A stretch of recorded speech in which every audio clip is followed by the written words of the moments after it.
Bonjour à tous, je suis Stéphane Awa, passionné de foot. J'entretiens une page de football sur laquelle je fais un focus sur l'équipe nationale de Côte d'Ivoire. Nous sommes en plein dans la Coupe du Monde.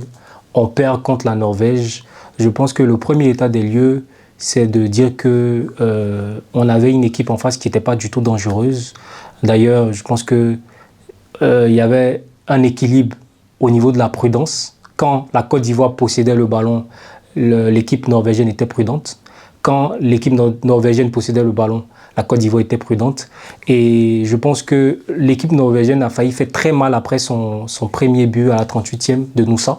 S'ils avaient concrétisé dans la foulée à la 41e, je pense que c'était une Côte d'Ivoire qui aurait reçu un coup de massue. Et je ne pense pas qu'on pourrait revenir dans ce match. Donc après...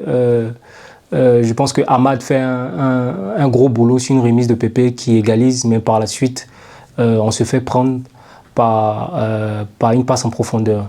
Sur cet élément-là, sur cette phase de jeu-là, je pense que les remplacements sont, à mon avis, à mon humble avis, je ne suis pas entraîneur, mais à mon humble avis, approximatifs, parce que on sent que Sangaré et Kessié sont en train de tirer la langue. Ils sont fatigués, ils n'arrivent plus à répéter les courses. D'ailleurs, vous voyez comment Sangaré accélère pour pouvoir contrer celui qui fait le retrait.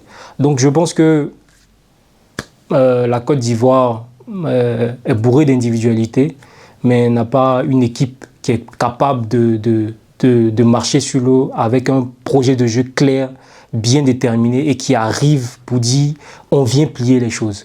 Je pense qu'il faut préparer cette génération-là pour la Coupe du Monde 2030 en espérant que des joueurs comme Amad Diallo, des joueurs comme Diomandé, des joueurs comme Inao fassent les bons choix de club et arrivent à maturité. Concernant l'équipe marocaine, je pense que on est dans une continuité logique et on est dans une amélioration de la version 2022.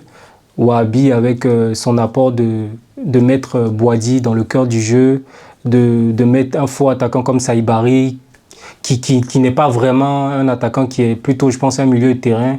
C'est une équipe qui arrive facilement à se créer des occasions par le jeu, par les dédoublements, par le jeu en appui remise, et tout le monde peut marquer.